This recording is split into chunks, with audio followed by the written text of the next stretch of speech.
හයි කොහොමද යාළුවනේ අද අපි බලමු චයිනීස් විදිහට ස්පැකඩි එකක් හදාගන්න විදිහ. ඉතින් මේකට ඕන බඩු ටික තමයි මේ තියෙන්නේ. මේවා එකින් එක කියන්න ඕනේ නෑ. ඔයාලට ඉතින් මේවා ගෙදර තියෙන දේවල්නේ. ඊට පස්සේ අපි මේකට ඉස්සර වෙලා මේ වගේ ලුණු ගෙඩියක් අරගෙන හීනියට කපා ගන්නවා. මේක හීනියට කපා ගන්න තරමට හොඳයි. ඊට පස්සේ තක්කාලි ගෙඩියකුත් මේ වගේ හීනියට කපා ගන්නවා.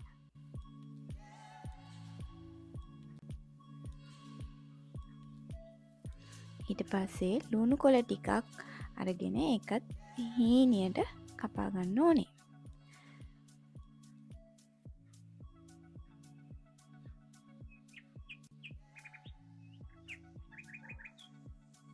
ඊට පස්සේ මම මෙතන මිංචි කොළ ටිකක් අරන් තියෙනවා.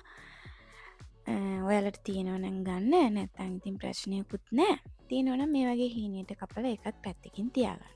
ඊට පස්සේ බෝල් එකකට වතුර එකක් ලිපේ තියලා ඒක හොඳට නටනකොට අපි මේ ස්පැගටි එක දාගන්නවා. මේක අපි කෑලි වලට කඩන්නේ නැහැ. සාමාන්‍යයෙන් මේ විදිහටම තමයි මේක එකතු කරගන්නේ.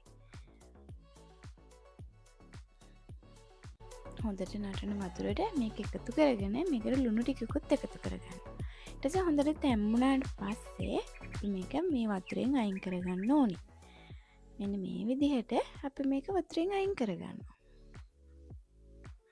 ඊට පස්සේ පෑන් එකකට තෙල් ටිකක් තියලා ඒක රත් වුණාම ලුණු ටිකයි තක්කාලි ටිකයි එකතු කරලා හොඳට කලවම් කරගන්න. හොඳට ටෙම්පරාදු වෙනකන් මේක බෙද ගන්න. ඊට පස්සේ මේකට ලුණු කුඩු ටිකක්, ගම්මිරිස් කුඩු ටිකක්, කෑලි මිරිස් ටිකකුත් එකතු කරගන්න. ඕගොල්ලන්ගේ රස අනුව ඕගොල්ලන්ට අවශ්‍ය විදිහට මේකට සැර එකතු කරගන්න පුළුවන්. ඊට පස්සේ මම මේකට එකතු කරගන්නවා ඔයිස්ටර් සෝස් ටිකක්. සෝයා සෝස් උනත් කමක් නැහැ.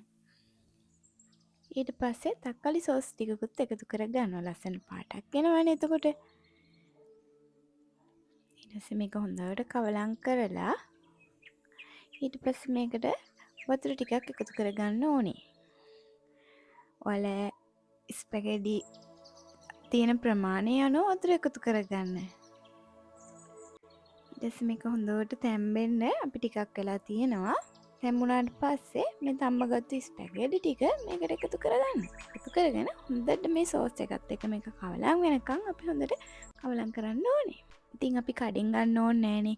මේ වගේ රසම රස චයිනීස් විදියට හදාගත්තු ස්පැගටි එකක් අපිට ගෙදරම හදාගන්න පුළුවන්. අවසානෙට ලුණු කොළ ටිකක් එකතු කරගෙන මේක ෆිනිෂ් කරගන්නවා. කෑම ලෑස්ති.